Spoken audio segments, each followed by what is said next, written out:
여러분, 제가 오늘 가장 먼저 드릴 말은 아주 간단합니다. 나이가 들면 견과류는 무엇을 먹느냐보다 어떻게 먹느냐가 훨씬 더 중요합니다. 결론부터 말씀드리죠. 노년기에 불편함을 만드는 견과류 섭취 습관은 딱 세 가지입니다. 과하게 먹는 것, 공복에 먹는 것, 가공된 견과류를 먹는 것. 에이, 그 정도가 뭐 대단한 문제겠어? 처음엔 다 이렇게 말씀하십니다. 그런데 검사지를 펼쳐보면 많은 분들의 몸이 조용히 아주 꾸준히 신호를 보내고 있더라고요.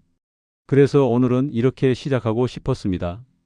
견과류는 좋은 음식이 맞지만 나이 든 몸은 젊을 때처럼 받아들이지 않는다. 며칠 전 진료실에서 한 할머니가 그러셨어요. 선생님, 저는 간식도 잘 안 먹고요. 군것질도 안 해요. 그냥 견과류 한 줌씩 그게 다인데요. 말투에는 이 정도도 지적받아야 하나요? 하는 억울함이 조금 섞여 있었습니다. 저는 차분히 대답했습니다. 맞아요. 좋은 음식 맞습니다. 그런데 어르신 몸은 나이를 먹으면 예전이랑 조금 달라져요. 같은 걸 먹어도 받아들이는 방식이 달라지거든요. 그분이 되묻습니다. 같은 음식인데요? 네, 음식은 같은데요. 몸이 달라졌습니다. 특히 신장은 나이가 들수록 역과 속도가 조금씩 느려지고 염분이나 지방에 대한 반응도 예전처럼 빠릿하지 않아요. 그 말을 듣고 할머니가 말씀하셨어요. 아, 그래서 요즘 아침에 눈도 좀 붓고 소변 거품도 더 있는 건가요? 네, 그럴 수 있어요. 그게 바로 몸이 보내는 작은 신호예요. 여기서 중요한 포인트가 하나 있습니다. 이 신호들은 대개 아주 조용하게 옵니다. 심장처럼 쿡쿡 아프지도 않고 위처럼 화끈거리거나 허리처럼 삐끗하는 통증이 있는 것도 아닙니다. 그냥 이상하게 요즘 더 붓네. 예전보다 피곤이 잘 안 풀리네. 소변의 거품이 조금 더 보이는 것 같네. 이 정도로만 지나갑니다. 그래서 대부분 대수롭지 않게 넘깁니다. 나이 들어서 그렇지 뭐. 잠을 못 자서 그런가 보다. 물 조금 덜 마셔서 그런가. 하지만 저는 매일 그 신호들을 마주합니다. 그리고 그 신호들 중 상당수가 잘못된 견과류 섭취 습관에서 시작되는 경우가 꽤 많다는 것을 알고 있습니다. 그래서 오늘 이 시간을 통해 제가 말씀드릴 핵심은 단순합니다. 견과류 자체는 문제없다. 문제는 섭취 방식이다. 그 방식이 여러분의 신장을 편안하게 만들 수도 조금씩 부담을 줄 수도 있습니다. 오늘 제가 설명드릴 세 가지만 제대로 알면 여러분은 지금 먹고 있는 견과류를 앞으로는 훨씬 더 안전하게 그리고 훨씬 더 건강하게 드실 수 있습니다. 마지막쯤 가면 아마 자신도 모르게 아, 나도 저런 습관 있었네 하고 고개를 끄덕이게 되실 겁니다. 본격적인 내용으로 들어가기 전에 여러분의 건강한 노후를 위해 좋아요와 구독 한번 눌러주시면 정말 큰 도움이 됩니다. 그럼 여러분이 지금 매일 먹고 있는 그 한 줌, 과연 몸이 편안하게 받아들이고 있는 걸까요? 이제 하나씩 풀어가 보겠습니다. 제가 진료실에서 가장 자주 듣는 말이 있습니다. 선생님, 저는 진짜 깨끗하게 먹거든요. 왜 몸이 자꾸 피곤할까요? 그분들이 말하는 깨끗한 식단을 들어보면 이렇습니다. 아침 공복에 견과류 한 줌, 점심은 가볍게, 저녁은 소식. 겉으로 보면 교과서 같은 식단입니다. 혹시 여러분도 이렇게 드시고 계신가요? 문제없어 보입니다. 그런데 몸은 다르게 반응할 때가 많습니다. 이유는 하나입니다. 몸이 달라졌기 때문입니다. 젊을 땐 신장이 무슨 음식이 들어와도 알겠습니다. 처리할게요. 하고 즉시 대응합니다. 밤에 야식 먹어도 라면에 김치 얹어서 먹어도 다음 날 좀 피곤해도 얼마 안 가 회복이 됩니다. 하지만 60세 이후엔 이야기가 달라집니다. 조금 천천히 해야겠는데 하며 속도가 내려갑니다. 특히 염분, 지방, 옥살산처럼 처리해야 할 일거리가 많은 성분이 들어오면 부담이 더 커집니다. 이 부담은 갑자기 나타나지 않습니다.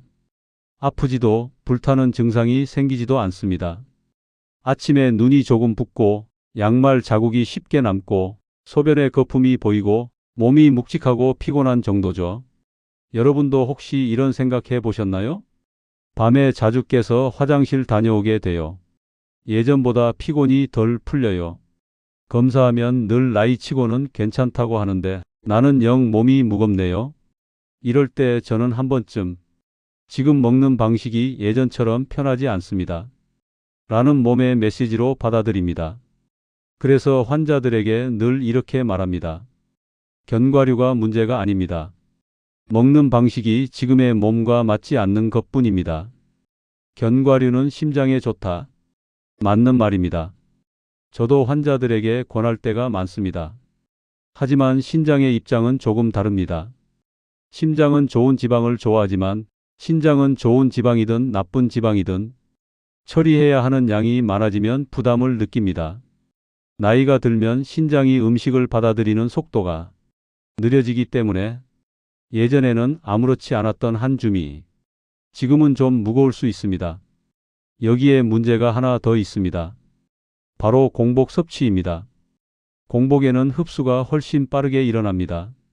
위도 비어 있고 피 속으로 성분이 바로 들어오기 좋은 상태죠. 이때 지방옥살산 같은 성분이 짧은 시간에 확 들어오면 신장은 급한 일처럼 처리해야 합니다. 젊을 때는 이게 아무 문제도 아니었습니다. 하지만 60세 이후엔 속도전이 아니라 천천히 꾸준히가 더 어울리는 시기입니다. 그래서 환자분들이 종종 묻습니다. 선생님, 요즘 왜 이렇게 피곤하고 붓고 혹시 이것도 음식 때문인가요? 충분히 그럴 수 있습니다. 정확한 이유는 검사가 필요하지만 식습관은 분명 몸의 부담을 좌우합니다. 제가 드리고 싶은 말은 단 하나입니다. 견과류를 끊으라는 게 아니라 나이 든 몸에 맞게 먹는 방법을 배우자는 것. 이제 세 가지 문제 습관을 한 번에 정리해 보겠습니다. 1. 가공 견과류 좋은 음식이 아니라 부담 큰 간식. 진료실에서 제가 가장 먼저 확인하는 건 이것입니다. 생견과류 드세요? 가공 견과류 드세요? 10명 중 8분은 이렇게 말합니다. 생은 맛없어요. 꿀땅콩이나 소금 아몬드 먹죠. 마트에 가면 이런 제품들이 참 많습니다. 허니버터 아몬드, 캐러멜, 땅콩, 꿀맛 피스타치오. 봉지만 보면 견과류라고 적혀 있고 포장도 건강해 보이니까 당연히 건강식이라고 믿기 쉽습니다. 하지만 그 맛은 대부분 소금, 설탕 각종 코팅에서 나옵니다. 그래서 저는 이렇게 말씀드립니다. 가공 견과류는 견과류 모양의 과자라고 생각하셔야 합니다. 신장 입장에서 보면 훨씬 힘든 음식입니다. 나트륨당이 확 들어오니 붓기, 피로, 고품뇨 같은 신호가 조용히 나타날 수 있습니다. 실제로 70대 환자 한 분이 술 대신 땅콩만 먹었는데 왜 붓죠? 라고 물으셨는데 알고 보니 매일 밤 꿀땅콩 한 봉지가 습관이었습니다. 또 어떤 분은 저는 밤에 과자는 안 먹어요. 대신 허니버터 아몬드만 먹어요. 건강하잖아요. 이렇게 말씀하셨죠. 그 허니버터 아몬드가 사실상 과자인 줄은 모르고 말입니다. 그래서 딱 한 줄로 정리합니다. 가공 견과류는 좋은 음식이 아니라 부담 큰 간식이다. 나이가 들수록 신장은 이 과자 형태의 견과류를 예전처럼 가볍게 처리하지 못합니다. 첫 번째 조언은 아주 단순합니다. 간식 견과류 말고 생견과류로 바꾸세요. 끊으라는 게 아니라 형태만 바꾸면 되는 쉬운 변화입니다. 이 한 가지만 바꿔도 붓기나 피로감이 좋아지는 분들이 정말 많습니다. 이 공복에 견과류 먹기 빠른 흡수가 만드는 부담. 두 번째 습관은 바로 공복에 견과류를 먹는 것입니다. 많은 분들이 아침에 일어나자마자 아몬드 10개를 드십니다. 좋다니까 먼저 먹는 거죠. 어디선가 아침 공복에 견과류를 먹으면 흡수율이 좋다. 이런 말을 들으신 거죠. 하지만 공복은 흡수가 너무 빠른 상태입니다. 견과류에 지방 옥살산 칼륨이 짧은 시간에 한꺼번에 들어오면 나이 든 신장은 그 속도를 감당하기 어렵습니다. 결과는 단순합니다. 아침 눈 붓기, 몸이 무겁고 피곤함, 소변 거품, 이런 신호들이 나타날 수 있습니다. 한 60대 후반 남성분은 운동도 하고 짠 것도 잘 안 먹는데 요즘 유난히 아침에 얼굴이 붓는다고 하셨어요. 자세히 여쭤보니 아침 공복에 아몬드 15개를 매일 꼭 먹는다고 하시더군요. 식사 후로 시간을 옮기고 양을 줄였더니 한두 달 뒤에 오셔서 이렇게 말씀하셨습니다. 아침에 사진 찍어보면 전이랑 얼굴이 달라요. 붓기가 정말 많이 빠졌어요. 핵심은 이거 하나입니다. 견과류는 공복보다 식후가 훨씬 편하다. 가장 좋은 시간은 아침 식사 후, 점심 저녁 사이 간식 시간, 이 두 구간입니다. 이때 한 줌 정도를 천천히 꼭꼭 씹어서 드시는 게 가장 무난하고 안전한 방법입니다. 3. 너무 많이 먹는 것, 영양제가 과부하 음식으로. 세 번째 습관은 양을 넘기는 것입니다. 견과류는 좋은 음식이지만 양이 많아지는 순간 과부하 음식이 됩니다. 한 줌이라고 말하지만 손 크기도 다르고 TV 보면서 드시면 조금씩만 먹었어 라고 생각해도 실제로는 봉지를 거의 비우는 경우가 많습니다. 선생님, 저는 간식을 거의 안 먹어요. 이렇게 말하시던 분의 식습관을 자세히 들어보면 저녁 먹고 TV 보면서 아몬드, 캐슈넛을 한 개, 또 한 개, 또 한 개 이렇게 드시다 보면 금세 4050개가 됩니다. 그 결과는 어떨까요? 저녁 피로, 몸이 무거운 느낌, 밤에 자꾸 갈증이 나서 물을 찾게 됨, 이런 흔한 증상으로 나타납니다. 정확한 하루 적정량은 손바닥에 자연스럽게 담기는 2530지 딱 이 정도입니다. 견과류는 밥처럼 배부를 때까지 먹는 음식이 아니라 정해진 양을 먹고 끝내는 음식, 즉 영양제 같은 음식입니다. 핵심 한 줄 요약하면 이렇습니다. 견과류는 영양제처럼 먹어야 한다. 양이 많으면 무조건 부담이 된다. 이제 견과류를 가장 건강하게 먹는 방법을 단 3단계로 정리해 보겠습니다. 1. 가공 X 생무염 견과류로 바꾸기. 코팅된 제품을 먹는 순간 소금 설탕이 함께 들어옵니다. 몸은 견과류가 아니라 과자를 처리하듯 힘들어합니다. 가능하면 포장 뒷면을 한번 보세요. 원재료에 소금, 설탕, 시럽, 꿀, 향료 이런 말이 나오면 그건 이미 간식입니다. 2. 공복 금지 식후에 천천히 먹기. 식후엔 음식이 이미 들어와 있어 흡수가 천천히 이루어지고 신장 부담이 확 줄어듭니다. 아침 공복보다 아침 식사 후 12시간 혹은 점심 저녁 사이 출출할 때가 훨씬 좋습니다. 3. 한 줌 이상 금지. 한 줌은 정해진 처방량에 가깝습니다. 좋은 음식도 과하면 부담입니다. 손바닥에 올려 봤을 때 높이가 막 수북이 쌓이지 않고 편안하게 담기는 정도, 그게 오늘의 한도입니다. 핵심 한 줄로 정리하면 생견과 식후 한 줌 몸이 가장 편안한 조합입니다.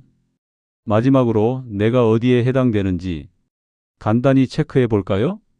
허니버터 아몬드, 꿀땅콩, 소금 아몬드를 즐겨 먹는다. 1번 가공 견과류 타입.